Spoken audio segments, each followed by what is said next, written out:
Fellow Kenyans,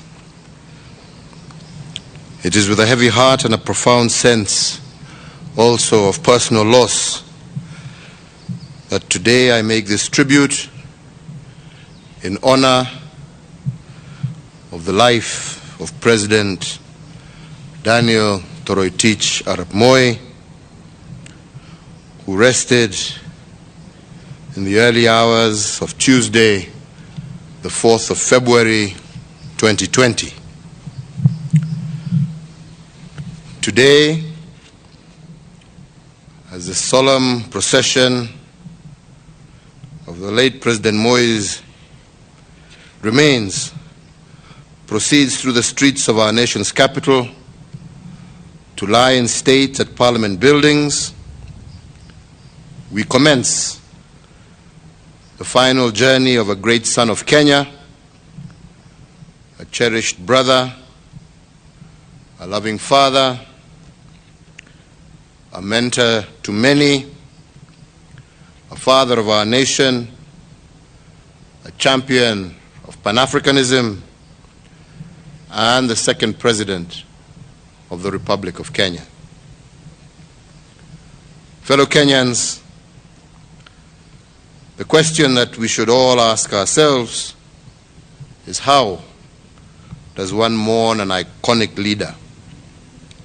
A leader who spent almost his entire life in the service of our nation and whose story of heroism, sacrifice, and service began in the pre-independence era. How is a man who achieved so much more than is expected in a lifetime be celebrated? What would be a befitting send-off or a national honor for a man who built Kenya in large by the works of his hands? A man who, together with other iconic leaders, helped shepherd our country out of the shackles of colonial rule and into the freedom and self-determination of our modern independent state.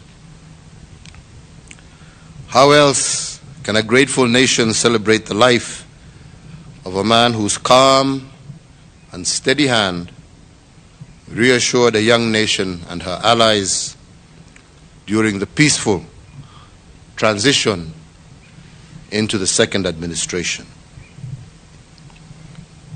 Fellow Kenyans, the sun has set on a truly extraordinary man, a masterful yet thoughtful leader, a suave yet firm diplomat, one who served the nation with dignity and honor, one whose wisdom and diplomatic finesse kept Kenya both relevant and neutral, even as the whole world was in the grips of the Cold War.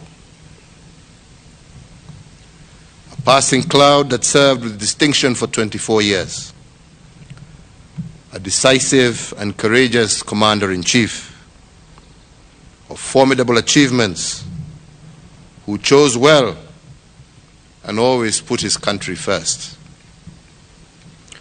A balanced leader who, during the clamor for multipartyism, on listening to both sides, chose well, setting the stage for national rebirth through the introduction of multi-party politics.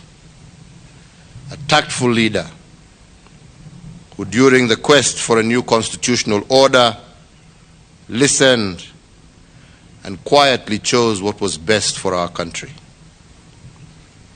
A visionary leader who, in 2002, when his party and I, as their candidate, lost the presidential election, left office with a gracious last word of advice to those who thereafter took up the heavy responsibilities that he had borne for a quarter of a century.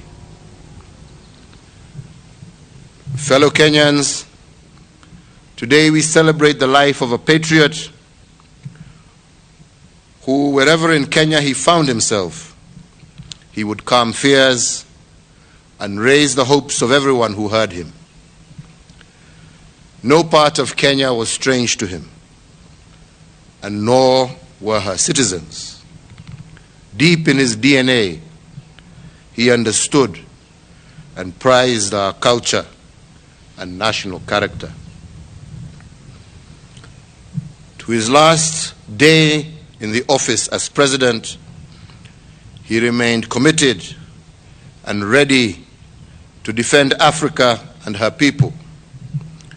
He believed deeply that we had the answers to the questions that troubled our continent. Our nation is not alone in mourning the passing of President Daniel Toroitich arap Moi. The whole of Africa is mourning with us. We continue to receive messages of sympathy and admiration for the life and service of Mzee Moi from around the world.